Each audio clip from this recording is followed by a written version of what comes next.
Hey, my name's Brendon, and today I want to tell you about how you can list all of your e-commerce products on Google for absolutely free. What this means is that since April 2020, which is about the last 12 months, Google is now allowing all e-commerce stores to list all of their products in their store for absolutely free within the Google Shopping tab. You don't have to be paying for ads anymore. It can be a completely free exercise, and just upload them and you're good to go. You can include as many products as you want. Doesn't matter if you've got 10 products or 3,000 products, they can all be listed in there. You can show images, great titles that you've written. You can show reviews, USPs like free shipping, and a ton of other stuff, all within this platform for absolutely free.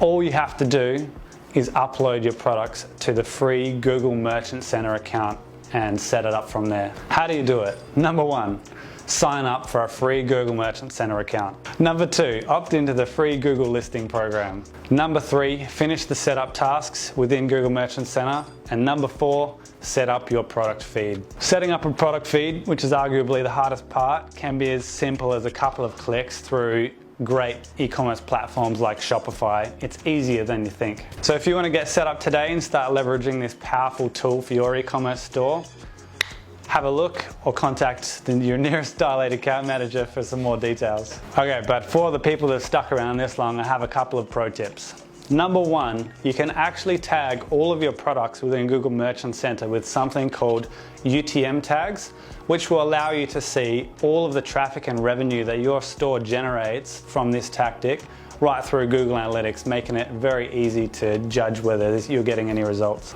Pro tip number two, the Google Shopping platform works very much on the same principles as SEO. So if you're getting your products into the platform, make sure you're optimizing the titles of your products and the descriptions of your products the same as you would for any other SEO page, so that your products are appearing at the top when they're listed in the Google Shopping tab. Thanks for listening. It's been Brendon and it's been good.